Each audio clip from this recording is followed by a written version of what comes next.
So these are effective tips. This should be working in a river or stream. When you get down to brook and creek level, it's kind of small, so these techniques apply to rivers and streams. So to start out, we're going to start out with, depending on what river you're fishing in, the gear can change, as well as the lures that you use.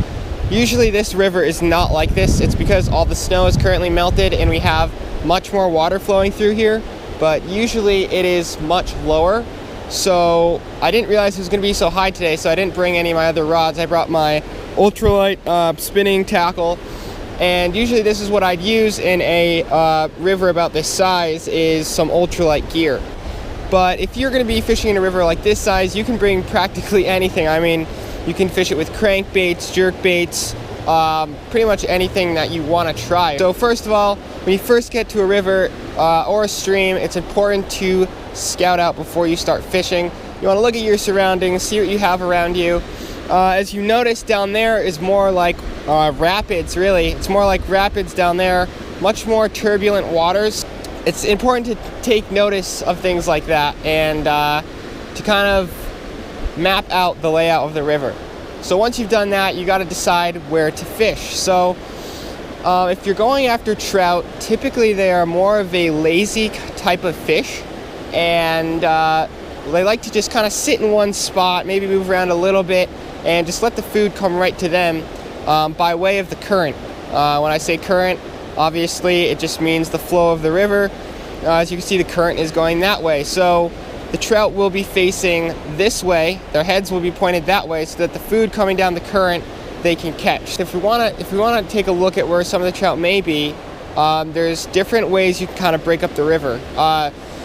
There's different terminologies, but for right now I'm just going to try to use some basic terminologies. The main flow of the river is kind of where the current is about in the middle, as you can see out there, and it's got kind of like a steady, slower flow.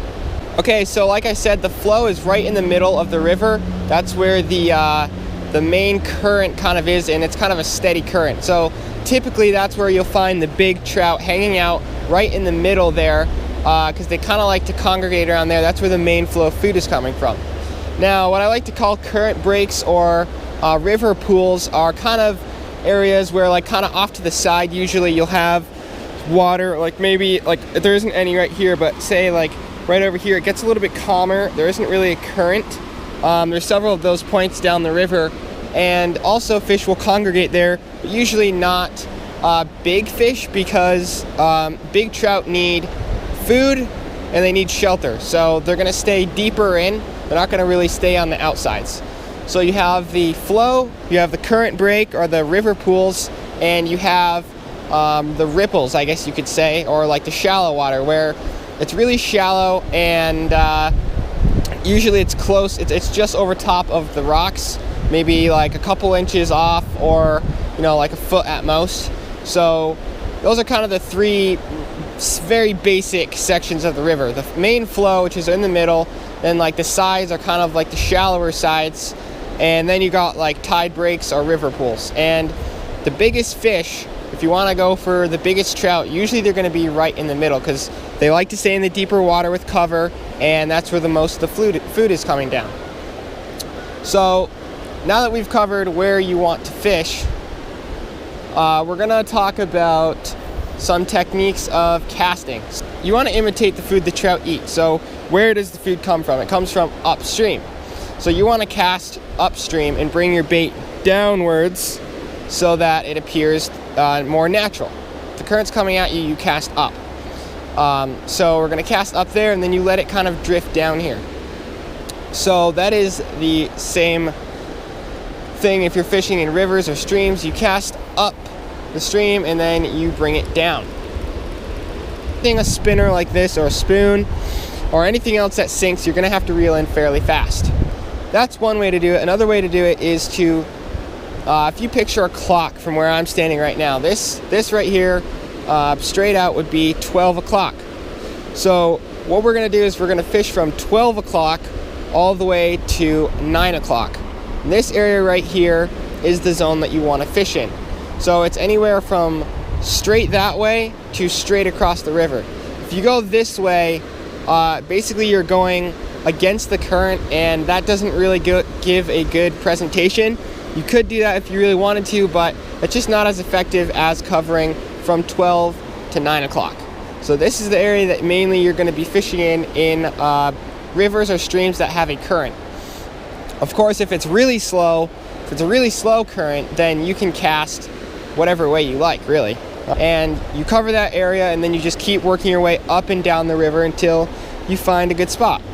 So those are my main tips for you guys for fishing in rivers and streams that are smaller and quick. What you're going to do, first off, you're going to choose your tackle. If the river is smaller than this size, I personally recommend using an ultralight rod and reel, which means using lighter line. I have 6-pound line on here, which should be plenty enough to get a very nice sized trout.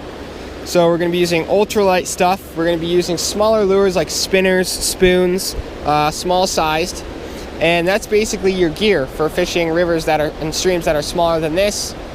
If you get to about this size, a little bit bigger than this size, you can use basically anything that you want. I mean, even here you could use just your normal bass tackle. Is just knowing the different areas of the river and knowing the different currents. As I covered already, we have the main flow of the river, which is right in the middle. You have the current breaks or river pools where the water dead ends out and there is no current or very little current. You have the shallow waters, typically like to be on the side, sometimes even in the middle though if there's a bank. And you're going to find the biggest fish right in the middle there in the main flow. You will find fish obviously in other places.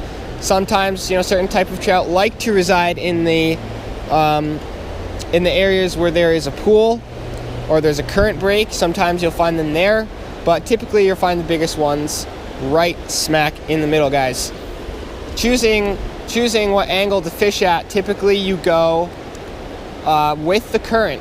You go with the current starting from 9 o'clock to your left, and then you can fish all the way to your 12 o'clock or a little bit past.